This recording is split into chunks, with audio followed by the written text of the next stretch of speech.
جو بات سنی جائے اللہ کے تاثر اور اس کے دھیان کے بغیر. اس زمانے میں آپ دیکھیں گے بھائی بھائی کے ساتھ بیٹا باپ کے ساتھ ایک پلیٹ میں کھانا کھانا پسند نہیں کرتے. کیوں؟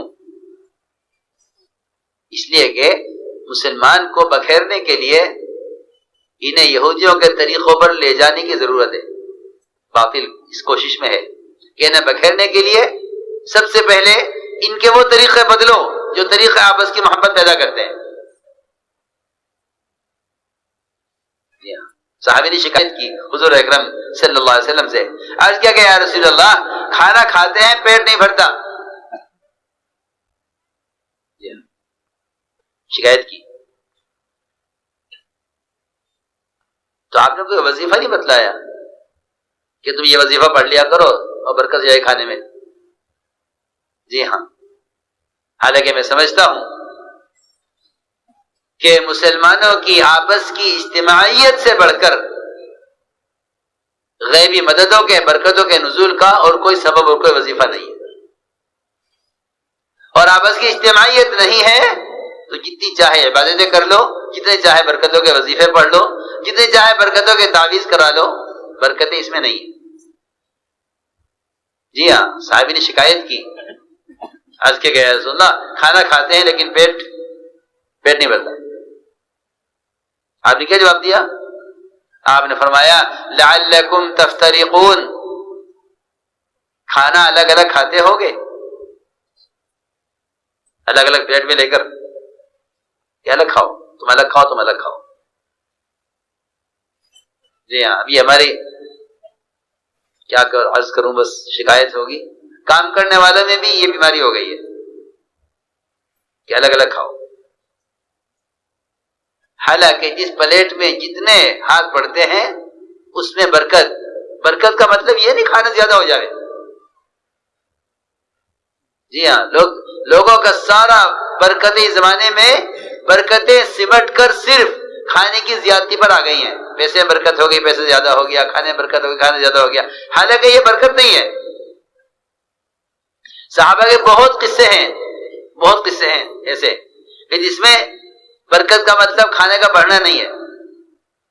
کھانا بھی اتنا ہی تھا لیکن سب کے لیے کافی ہو گیا. کھانا بڑھا نہیں، کہیں کھانا بڑھتا نظر بھی آیا ہے لیکن بہت سی جگہ آپ دیکھیں گے صحابہ کے واقعات میں کھانا بڑھا نہیں. تو میں عرض کر رہا تھا کہ لوگ برکت زیادتی کو سمجھتے ہیں کہ مال کی زیادتی برکت ہے. کہ نہیں، مال کی زیادتی برکت نہیں، بلکہ برکت کسے کہتے ہیں؟ برکت کہتے ہیں امن اور سکون کی زندگی کو. برکت کہتے ہیں امن اور سکون کی زندگی.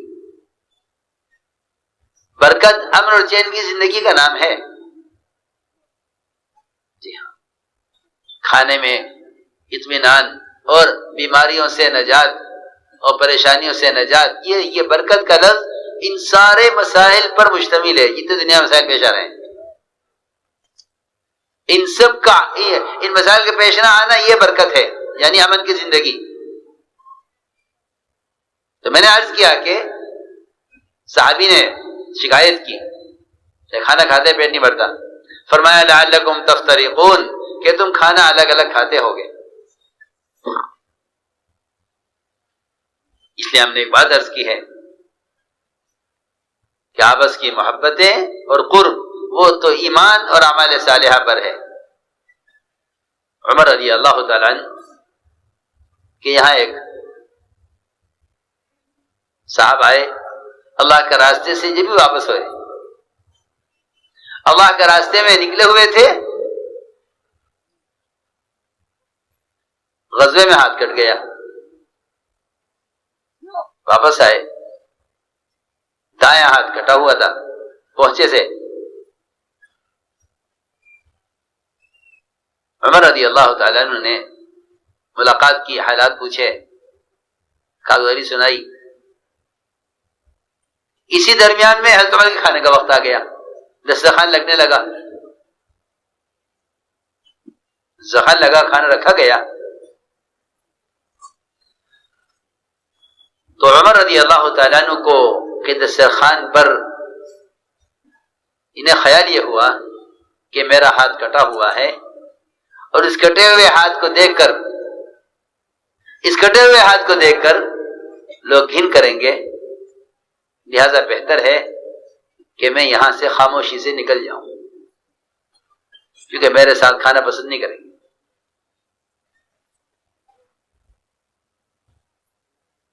عمر رضی اللہ تعالیٰ عنہ نے سمجھ لیا کہ یہ آدمی جو ہٹ رہا ہے یہاں سے، یہ اس لیے جا رہا ہے کہ میرے کٹے ہوئے ہاتھ کی وجہ سے میرے ساتھ کھانا کھانا پسند نہیں کریں گے۔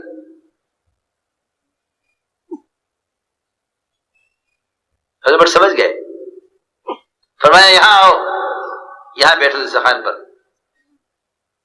اور عمر رضی اللہ عنہ نے قسم کھائی اور یہ فرمایا کہ میرے ساتھیوں میں سے کوئی اس وقت تک برتن میں ہاتھ نہیں رکھے گا کھانے کے لیے جب تک تم اپنا کٹا ہوا ہاتھ اس برتن کے اندر نہیں گھما دو گے۔ ایک مسلمان کا قرب دیکھو تو صحیح۔ جی ہاں، وہ تو ہم بات ہے، ایک مسلمان کا قرب کہ میں اس کی اتنا قریب ہوں، یہ گھبرا رہا ہے میرے ساتھ کھانا کھانے سے کہ میرے کٹے ہوئے ہاتھ سے لوگ گھن کریں گے، مجھے دسترخوان پر نہیں بیٹھنا چاہیے۔ وہ تو دسترخوان پر بیٹھنے سے بچ رہا۔ حضرت عمر نے کہا میں نے قسم کھا لی ہے جب تک تو ہمارے کھانے میں اپنا کٹا ہوا ہاتھ نہیں گھما دے گا ہم میں سے کوئی کھانا نہیں کھائے گا۔ سوچو تو صحیح، ایک مسلمان کا قرب حاصل کرنے کے لیے اور ایک مسلمان سے اپنی محبت کو ظاہر کرنے کے لیے،